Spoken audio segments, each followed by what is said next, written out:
अध्यात्म विज्ञान कोई धर्म या संप्रदाय नहीं है, ये स्पिरिचुअल साइंस है जो कुदरत के कानून पर आधारित है। ये विज्ञान पूरे ब्रह्मांड के सभी रहस्यों को उजागर करता है और जीवन के सभी पहलुओं को समझने के लिए एक नई दृष्टि देता है। इसी को आर्ट ऑफ विजन कहते हैं, दुनिया को देखने की एक नई दृष्टि, जो अध्यात्म विज्ञानी परम पूज्य स्वामी श्री कमलेशानंद जी के निर्देशन में सनातन सत्य का अनुसंधान कर हमारे जीवन को प्रकाशित करे। जय सच्चिदानंद। आपकी प्राकृतिक स्वास्थ्य के लिए जो कुछ अच्छा है वो करना चाहिए, साधना भी करो और लोगों को मार्गदर्शन भी दो। अननेसेसरी शरीर को कष्ट देने की जरूरत नहीं है। देखो, कार मेरी है इसका मतलब ये नहीं है चलाते ही रहो, बोलते नहीं है। जरूरत होंगे तो चलाओ और जरूरत है तो उसको रिपेयरिंग भी करो, मेंटेनेंस भी करो। बेकार नहीं है, कार भी काम तो फिर और आप फिर कहोगे नहीं शरीर को कष्ट दो कष्ट दो, फिर कहता है मेरे को साधना करना है, पाँव दुखता है, दुखेगा ही नहीं। तुम इतना ओवरलोड काम करवाओगे उसके पास से तो वो क्या करेगा? कंप्लेन तो करेगा नहीं, आखिर मशीन है, क्या करोगे? ये मकान भी 40-50 साल में खत्म हो जाता है, तो ये मशीन खराब नहीं होगा, इसको इफेक्ट नहीं होगी। तुम कहते हो नहीं उसको कोई हेल्प की जरूरत नहीं, ये क्यों नहीं है? ये साधन है। मोह नहीं होना चाहिए, मालिक की भाव नहीं होना चाहिए, पर रिपेयरिंग एंड मेंटेनेंस तो होना चाहिए कि नहीं? इसमें क्या गलती है? इसमें गलती क्या है? तो फिर अति कष्ट लेके फिर क्रोध करना। तुमको मालूम नहीं है हम 10-15 किलोमीटर चल के आए और अभी तुमने हमारे लिए गर्म पानी नहीं बनाया पीने का, कितनी प्यास लगी है। मगर किसके लिए किया? हमारे लिए किया। तो शांति रखो ना, थोड़ी धीरज रखो। कहने का मतलब वो आप रिएक्ट करते हैं, दिस इज नॉट करेक्ट। ऐसे इससे बेटर आपको बहुत तकलीफ होती है तो बैटरी वाली गाड़ी ले लो, उसमें चलाओ। क्यों इंसान को उठाने को कहते हैं? बैटरी वाली गाड़ी चला सकते हैं एंड इजीली अवेलेबल, आप खुद भी नहीं कर सकते तो फिर इसमें कोई लाइसेंस की जरूरत है? इंश्योरेंस है? हिंसा पाप लगता है कि क्रोध करेंगे तो कम पाप लगेगा? किसी के ऊपर गुस्सा करो तपस्या बोलते हो, उदय कर्म का है मन वचन। अब जो ये आप बता रहे हो गुरु ऐसे करते हैं, मतलब ऐसा करना चाहिए, ऐसा, वो भी तो उदय कर्म है ना, उनके हाथ में थोड़ी ना है। वो भी वही बात है, तो उदय कर्म है, इसको पुरुषार्थ मानते हैं, मनवाते हैं, वही तो अज्ञान है। मानते और मनवाते वो अज्ञान है, करते वो अज्ञान नहीं है। नहीं समझ में आया? लाखों लोगों की हिंसा करके मोक्ष में गया तो क्रिया की बात है, बोलते नहीं है। मैंने क्रिया की बात कही, लाखों लोगों मोक्ष में गया तो पुण्य नहीं बना, वो क्रिया की बात है? नहीं, वो साधन यूज नहीं। ये दोनों क्रिया ये दोनों क्रिया की बात है। तो ये समझ में आया, तो ये समझ में क्यों नहीं आया? यहां जब मैंने कहा क्रिया आपका पुरुषार्थ है ही नहीं, चाहे लाखों लोगों की हिंसा करेंगे तो भी मोक्ष मिला, उदाहरण है, और लाखों लोगों को केवल ज्ञान प्राप्त करवाया निमित्त रूप से, फिर भी पुण्य नहीं बना, वो भी मोक्ष में गया, तो पाप पुण्य वो क्रिया का सब्जेक्ट कहाँ है? आपका गुण ही नहीं, आत्मा का गुण ही नहीं करने। प्रश्न ये है, क्रिया गलती नहीं है, क्रिया को मैं करता हूं वो ज्ञान गलती है, वो ज्ञान निकालना है। क्रिया चालू करना बंद करना न हम है और न ही हमारा सब्जेक्ट है। कुदरत कर्म के फल स्वरूप करवाएंगे ही। समझ में आया? और जब कुदरत करवाती है तो मैं करता हूं वो मानने की जरूरत क्या है? वो अज्ञान निकालो। यानी अज्ञान दृष्टि में है, मन वचन काया में नहीं है। समझ में आया? अज्ञान मन वचन काया में नहीं है। मन वचन काया जड़ था, जड़ है और जड़ ही रहेगा और एक दिन जला दिया जाएगा। चेतन कभी जलता नहीं है और चेतन को जला भी सकते हैं नहीं। नहीं। और ज्ञान चेतन में होता है, जड़ में नहीं होता है। जड़ ज्ञान व्यक्त कर सकता है प्लेयर के रूप में, जड़ में ज्ञान नहीं है। मोबाइल, आप धार्मिक कहानी सुन सकते हो, मोबाइल में ज्ञान नहीं है। टीवी आपको प्रवचन सुना सकते हैं, टीवी में ज्ञान नहीं है। ये दोनों शब्द क्या है? अलग है। प्ले करना और ओरिजिनल दोनों क्या है? अलग। दोनों को मिक्स करने की जरूरत नहीं है। अभी समझ में आया? अगर शरीर में ज्ञान होता तो महावीर के शरीर को जलाते नहीं। यस और नो? यस और नो? तो साधन द्वारा ज्ञान व्यक्त हो सकता है, साधन में ज्ञान नहीं है। और सब साधन के लिए लगे हुए हैं। पर वही तो मैं कहता हूं, अज्ञानता वो है जहां ज्ञान है वहां मानते नहीं है, और जहां ज्ञान व्यक्त होता है उसकी वैल्यू करते हैं। बस ये अज्ञान है। वैल्यू करनी है आत्मा की, आत्मा नहीं है तो शरीर का अस्तित्व हो सकता है नहीं। तो वैल्यू शरीर की होनी चाहिए या आत्मा की? खत्म हो गई बात। फिर शरीर कोई भी क्रिया करे, it body is only player as a thought, speech and action. उनके पास कोई फ्रीडम नहीं है, और इसीलिए वो कुछ भी करेंगे तो शरीर की गलती मानना, मेरी या दूसरे की, उससे बड़ा अज्ञान कोई नहीं है। मगर वो सामाजिक एंड धार्मिक सत्य है, सनातन सत्य नहीं है। सामाजिक एंड धर्म में तो बोलेंगे, आध्यात्म में नहीं। आध्यात्म वो सनातन सत्य है और ये रिलेटिव सत्य है। दुनिया रिलेटिव सत्य से चलती है और सनातन सत्य से समाप्त होती है। जहां तक रिलेटिव सत्य को ज्ञान मानोगे वहां तक चारों गति में घूमना। सर एक छोटा सा मैं हमारे शादी वगैरह आते हैं, साधु आते हैं, तो आप उसको अदरवाइज मत लेना। मैं कोई निंदा के कारण से कह रहा हूँ। कोचरी के लिए हम, भिक्षा के लिए 10 घर गए, 20 घर गए, तो फिर उन्होंने क्या बोला कि यार मुझे ब्याह की घोड़ी की तरह पूरे गांव में घुमा दिया।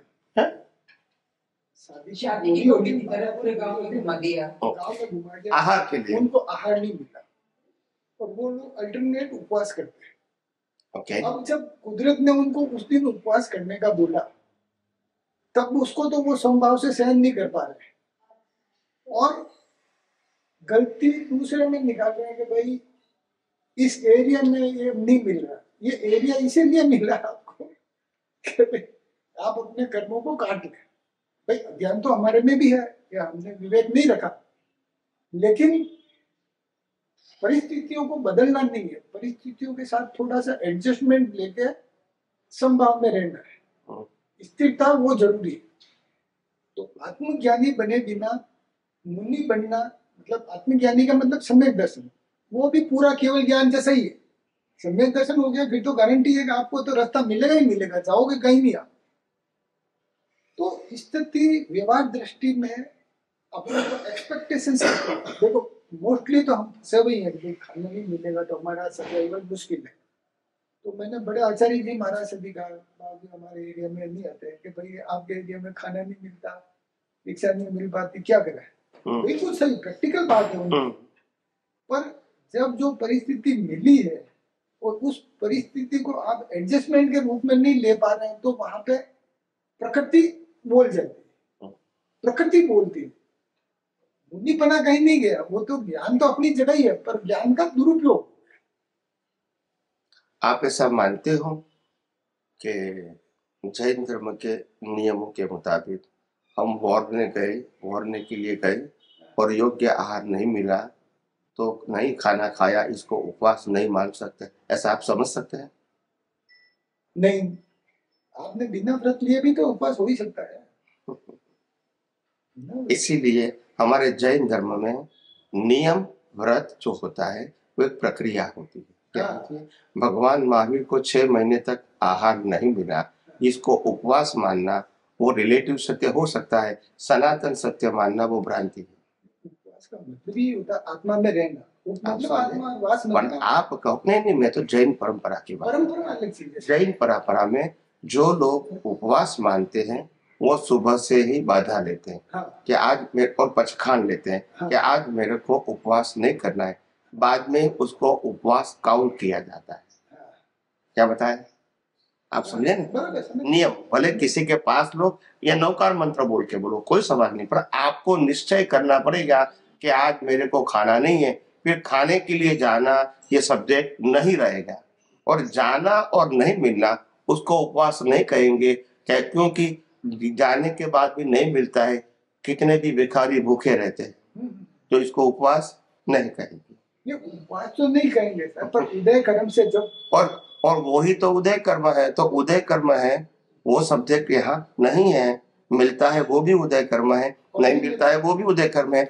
उदय कर्म का सवाल नहीं है। हमारा नियम क्या कहता है? उपवास है तो वारने के लिए नहीं जाएगा, किचन में खाने का क्या क्या किया है वो देखने के लिए नहीं जाएगा, खत्म हो गई बात। और जाता है तो फिर उपवास नहीं है। जाता है खाना पसंद है इसीलिए, ना पसंद है इसलिए नहीं खाया, इसको उपवास नहीं कहेंगे। हमारे व्यवहार के धार्मिक नियम के अनुसार। और ऋषभदेव भगवान ने भी वर्षित किया था, तब भी उनको योग्य आहार नहीं मिला। बात तो समझनी पड़ेगी ना। तुम अपनी बुद्धि से ही लोगों को गुमराह करते रहो, गलत मार्गदर्शन दो। हाँ, मेरे को उपवास करना है तो कोई गलत नहीं है, मगर नक्की करूंगा कि मेरे को आज सुबह से ही तय किया कि मेरे को कुछ खाना नहीं है। फिर जो भी साधना करना है करो, तो उसको उपवास कहेंगे। मैंने तय किया है, देन आई फॉलो। मगर मेरे को खाने का टाइम नहीं मिला, योग्य आहार नहीं था, और इसीलिए मैं नहीं खाऊंगा, तो इसीलिए उपवास करूंगा, ये करेक्ट नहीं है। समझ में आया? ये करेक्ट नहीं है। बहुत सारी बात जीवन में ऐसी होती है, ना पसंद होने को हम त्याग नहीं कह सकते। क्या बताया? नहीं कोई जैन कहेगा कि मैं सिगरेट का त्याग करता हूं, त्याग मानेंगे? पीता ही नहीं है तो फिर बोलते उस त्याग करेंगे इसको। जो आपके जीवन में कुछ ऐसी चीजें हैं जो नहीं करनी चाहिए, फिर आप तय करोगे तो इसको बाधा कहेंगे। आप करते ही नहीं है तो बाधा कहेंगे इसको। तो महावीर स्वामी 6 महीने लेने गए, उनको नहीं मिला तो वो उपवास नहीं था, कैसे कहेंगे? बस इसलिए मनवाते हैं। मनवाना अलग चीज है और प्रैक्टिकल समझना अलग चीज है। कुदरत के कानून में वो उपवास नहीं थे, ये उसके उदय कर्म था। लेने गए और नहीं मिला योग्य आहार। तो ये जो इसके उपवास की परिभाषा कर दी है गलत, ऐसा कहना चाहते 100%। उपवास का मतलब मैंने नियम लिया है कि मैं 8 दिन नहीं खाऊंगा। आप जाओगे ही नहीं ना, कितना क्लियर मैंने आप 2 कैसे जाओगे? अच्छा, आपने उपवास किया है, कैसे जाओगे? आज आपने कहा मेरे को ठीक करना है, आप किचन में जाओगे भी क्या बनाया है देखोगे? खाना ही नहीं है, फिर सब्जेक्ट क्या है क्या नहीं। तो ये तो फिर कोई तपस्या ही नहीं करे। इसमें एक चीज है बुद्ध, इस तरीके से सबसे पहली बात, भगवान तपस्या करते ही नहीं, वो तो आत्मरति में रहते थे, अपने आनंद में रहते थे। एक दिन ना कविराज के पद में ही आया था, कल परसों भी मेरे पूरे टाइम कविराज के पद में ये था कि महावीर भगवान अनाड़ी देश में गए। हाँ, और मेरे स्कूल में एक जैन सर थे, हमारी कोई बात की चर्चा चल रही थी, तो वो झट से बोल पड़े कि भगवान को क्या जरूरत पड़े अनाड़ी देश में जाने की। अब दोनों में कैसे क्या समझ। मैंने तो उसका उत्तर कई बार दिया है। मैंने कहा अनार्य देश में जाना वो भी उदय कर्म था, और आर्य देश में रहना वो भी उदय कर्म था। वो गया का मतलब उनके पास शरीर चलाने की स्वतंत्र शक्ति नहीं थी, ऐसा मानते हो। वो आपका अज्ञान हो सकता है, महावीर का नहीं है। तो कर्म खपाने के लिए वहां गए, और कर्म खपाने के नरक में हम गए कि जाना पड़ता है? बोलो, आप कौन है? नरक में क्यों गए? कर्म खपाने के लिए, ऐसा बोल सकते हैं? ये कोई सब्जेक्ट है? कोई सब चीजें रॉन्ग इंटरप्रिटेशन है। रॉन्ग इंटरप्रिटेशन समझते हैं ना आप? बस कोई भी व्यक्ति कहीं भी नहीं जा सकते। वो आप कहेंगे राम कर्म खपाने के लिए रावण के साथ युद्ध किया, ये कोई सब्जेक्ट है? कोई राम को कर्म खपाने थे तो उनको मालूम भी था कि सीता ले जाएंगे, मगर उनको कर्म खपाना था तो को सीता को ले जाए, फिर मैं ये कोई बात है? एक बार रावण को स्वामी जी, मैंने ये प्रश्न मैं किसी और से भी किया था। मगर दुनिया में ऐसा ही चलेगा। हाँ प्लीज प्लीज। मैंने ये प्रश्न किसी और से भी किया था, तो उन्होंने भी ये जवाब दिया था कि अनार्य देश में भगवान गए थे क्योंकि आर्य देश में वो राजा थे, चूंकि वहां सब उनको जानते थे, तो वो अपना अपना जो भी उनका करना था वो नहीं कर पाते थे, क्योंकि सब वो पूजनीय उनको मानते थे और सब हर चीज आगे से आगे उनके लिए उपलब्ध रखते थे, तो इसलिए उन्होंने अनार्य देश में जाना स्वीकार किया। उन्होंने ऐसे जवाब दिया। कहीं भी शरीर को जाना है, कुदरती कानून के मुताबिक वो एक स्टेप भी मर्जी से शरीर नहीं ले सकती है, क्योंकि शरीर प्लेयर है। मैंने बार बार समझाया है, प्लेयर के पास फ्रीडम नहीं होती है। प्लेयर पिछले अवतार के कर्मों के आधार से प्ले कर सकता है, आज की मर्जी से कोई प्लेयर काम नहीं कर सकता है। हमारा, तुम्हारा और तीर्थंकर का, खत्म हो गई बात। ये सनातन सत्य है, बाकी जो कुछ भी कहोगे वो रिलेटिव सत्य है और वो व्यू पॉइंट है। फिर तुम्हारी मेरी ये अलग बात कैसे होगी? लॉ ऑफ नेचर का मतलब एप्लीकेबल फॉर ऑल। फिर उनके लिए कानून, उनके लिए ऐसा होता है। ये तो तुम बनाते हो अपनी मर्जी से, कुदरत कानून तुम्हारी मर्जी से नहीं चलेगा कहीं। और यही तो सबसे बड़ा अज्ञान है, और तभी तो क्लेश होता है। एक व्यक्ति कुछ उल्टा कहता है, दूसरा कुछ उल्टा कहता है। पत्नी कहती है मैं तो धर्म ही करूंगी, पति कहता है मैं तो पिक्चर देखने जाऊंगा। अभी क्या करूंगा? मगर दोनों की प्रकृति और कुदरती रचना देखो ने, कौन मना करता है? तुम कुदरती रचना देखो, वो तुम्हारा पुरुषार्थ है, उनको परिवर्तन करो, ये तुम्हारा पुरुषार्थ नहीं है। और प्रकृति अगर प्रयास करती है तो भी उसको भी कुदरती रचना मानो, इसको पुरुषार्थ नहीं मानो। अगर प्रयास करती है तो भी कुदरती रचना मानो। प्रयास करना क्योंकि बिलीफ लेकर आए तो प्रयास तो करेंगे ना, मगर प्रयास इज इक्वल टू पुरुषार्थ नहीं।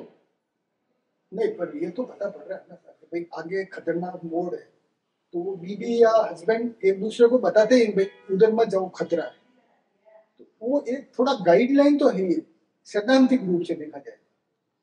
भाई देखो, भाई कोई गलत रास्ते जा रहा है, आप कोई भी रास्ते पर जाते हो, अच्छे या बुरे रास्ते पर, इसीलिए सामने वाला बताएगा, ये कोई जरूरी नहीं है। वो भी उदय और बता रहा तो भी उदय कर रहे नहीं बता रहा है, क्यों उदय कर मत मानो, ज्ञान भी इसमें बीच में आ रहा है।